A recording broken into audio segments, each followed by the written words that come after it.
Hello everyone. Today we are going to discuss Semester 5 Electronics and Communication Engineering. পাওয়ার ইলেকট্রনিক্সের এই জগতে সবাইকে স্বাগত।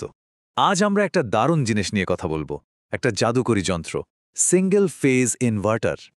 আচ্ছা, কখনো কি মনে হয়েছে ব্যাটারির মধ্যে থাকা স্থির ডিসি পাওয়ার কি করে আমাদের বাড়ির ফ্যান বা লাইট চালানোর জন্য চঞ্চল এসি শক্তিতে বদলে যায়? চলুন আজ এই জাদুর পেছনের আসল বিজ্ঞানটা একদম সহজ করে বুঝে নিই। প্রথমেই একটা খুব চেনা প্রশ্ন, তাই না?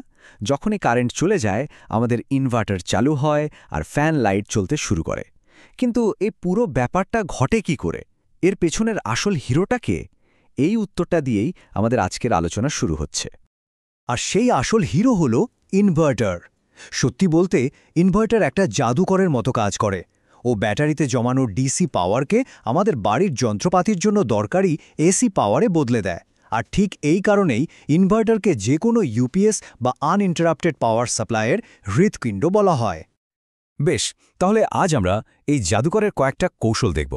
প্রথমে আমরা এর সবচেয়ে বেসিক ট্রিকটা শিখব।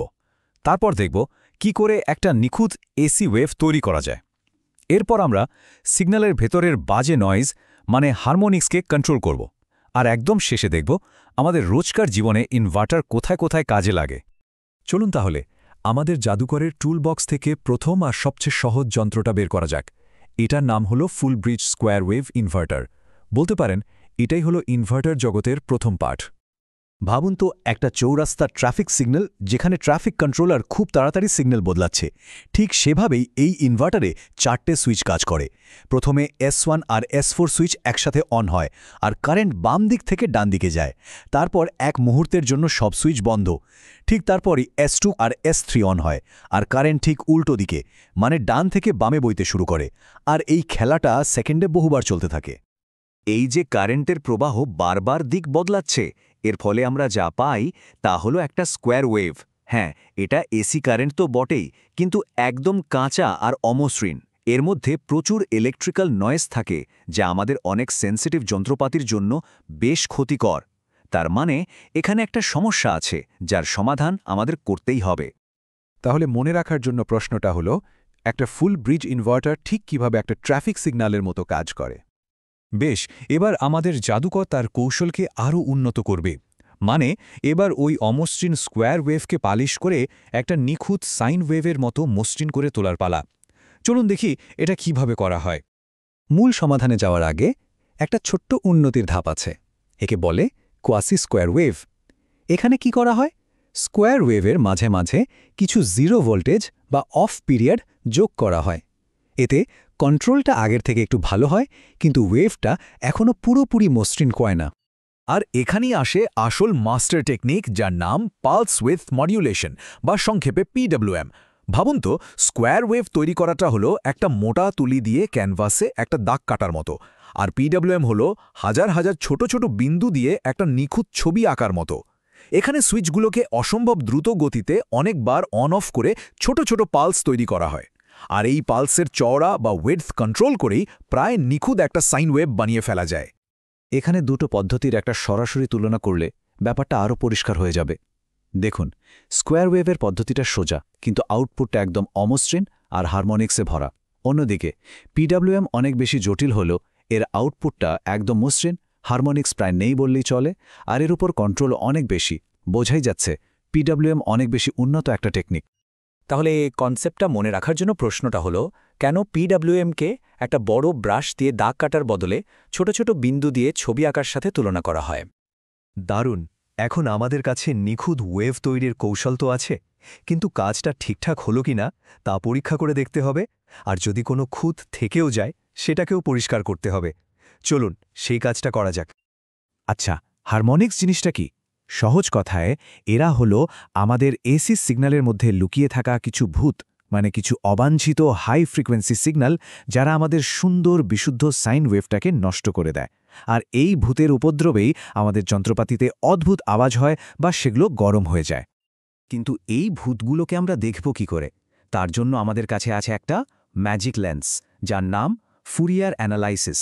ভাবুন, একটা বিশুদ্ধ সাইন ওয়েভ হলো একটা শুদ্ধ সঙ্গীতের সুর, যেমন সা, আর একটা স্কোয়ার ওয়েভ হলো সেই সা সুরের সাথে মিশে থাকা অনেক বেসুরো আওয়াজ।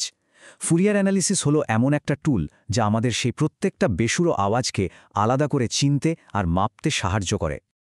ফুরিয়ার সিরিজের মূল আইডিয়াটা মনে রাখার একটা খুব সহজ উপায় আছে, সেটা হলো যে কোনো অদ্ভুত বা জটিল দেখতে ওয়েভ আসলে অনেকগুলো সহজ সরল পরিষ্কার সাইন আর কোসাইন ওয়েভের সাধারণ যোগফল ছাড়া আর কিছুই নয়। এটাই হলো ফুরিয়ার সিরিজের মূল কথা। বেশ, ভূতগুলোকে তো চিনে ফেললাম, এবার তাদের তাড়ানোর ব্যবস্থা করতে হবে। তো এই কাজটাই করে ফিল্টার, আমাদের সাফাইকারী দল। ইন্ডাক্টর মানে এল আর ক্যাপাসিটর মানে সি দিয়ে তৈরি এই সার্কিটগুলো ইনভার্টারের আউটপুট থেকে ওই হারমোনিক্স বা ভূতগুলোকে ছেঁকে বাদ দিয়ে দেয়, আর শেষে আমরা পাই একটা একদম পরিষ্কার বিশুদ্ধ সাইন ওয়েভ। তাহলে এই অংশের মূল প্রশ্নটা হলো, ফুরিয়ার অ্যানালিসিস কিভাবে আমাদের আউটপুট সিগন্যালের ভেতরে লুকিয়ে থাকা ওই ভূত বা হারমোনিক্সগুলোকে দেখতে সাহায্য করে। চলুন এবার আলোচনার পরিধিটা একটু বড় করা যাক। আমরা এখন বিভিন্ন ধরনের ইনভার্টার আর আমাদের বাস্তব জীবনে সেগুলোর গুরুত্বপূর্ণ ব্যবহার নিয়ে কথা বলবো। ইনভার্টার প্রধানত দুই রকমের হয়, একটা হলো ভোল্টেজ সোর্স ইনভার্টার বা ভিএসআই, আর অন্যটা হলো কারেন্ট সোর্স ইনভার্টার বা সিএসআই। এদের পার্থক্যটা জলের উদাহরণ দিয়ে খুব সহজে বোঝা যায়। ভিএসআই হলো একটা জলের কলের মতো, যেখান থেকে জলের চাপ বা প্রেশার মানে ভোল্টেজ সবসময় স্থির থাকে। আর সিএসআই হলো একটা জলের পাইপের মতো, যেখান দিয়ে জলের প্রবাহ বা ফ্লো মানে কারেন্ট সবসময় স্থির থাকে। আমাদের বাড়ির ইউপিএস বা এসি মোটর ড্রাইভে সাধারণত ভিএসআই ব্যবহার করা হয়। তাহলে চলুন পুরো যাত্রাটা এক ঝলকে দেখে নিই। আমাদের সমস্যা ছিল ডিসিকে এসিতে বদলানো। এর জন্য প্রথম কৌশল ছিল ফুল ব্রিজ ইনভার্টার দিয়ে একটা অমসৃণ স্কোয়ার ওয়েভ তৈরি করা। তারপর আমরা মাস্টার টুল পিডব্লিউএম ব্যবহার করে একটা প্রায় নিখুঁত সাইন ওয়েভ বানালাম। এরপর ফুরিয়ার অ্যানালিসিসের গোপন জ্ঞান দিয়ে হারমোনিক্স খুঁজে বের করলাম, আর সবশেষে ফিল্টার দিয়ে আউটপুটকে একদম পরিষ্কার করে নিলাম। আজ আমরা যা কিছু শিখলাম তা কিন্তু শুধু আমাদের বাড়ির ইনভার্টার কিভাবে কাজ করে সেটা জানার জন্য নয়। এই একই মূল নীতিতেই কিন্তু সোলার পাওয়ার সিস্টেম, এমনকি ইলেকট্রিক গাড়ি বা ইভি এর মতো ভবিষ্যতের প্রযুক্তিগুলোও চলে। একটা কথা মনে রাখতে হবে, বিদ্যুৎকে নিজের ইচ্ছেমতো কন্ট্রোল করার এই ক্ষমতা বোঝা শুধু পরীক্ষার জন্য জরুরি নয়, এটাই কিন্তু পরবর্তী প্রযুক্তিগত বিপ্লবের আসল ভিত্তি। রিনিউয়েবল এনার্জি হোক, ইলেকট্রিক গাড়ি বা স্মার্ট গ্রিড, এই সব অত্যাধুনিক ফিল্ডে কাজ করতে চাইলে পাওয়ার ইলেকট্রনিক্সের এই কনসেপ্টগুলোই হলো প্রথম সিঁড়ি। এই জ্ঞানটাই ভবিষ্যতের নতুন নতুন উদ্ভাবনের দরজা খুলে দেবে।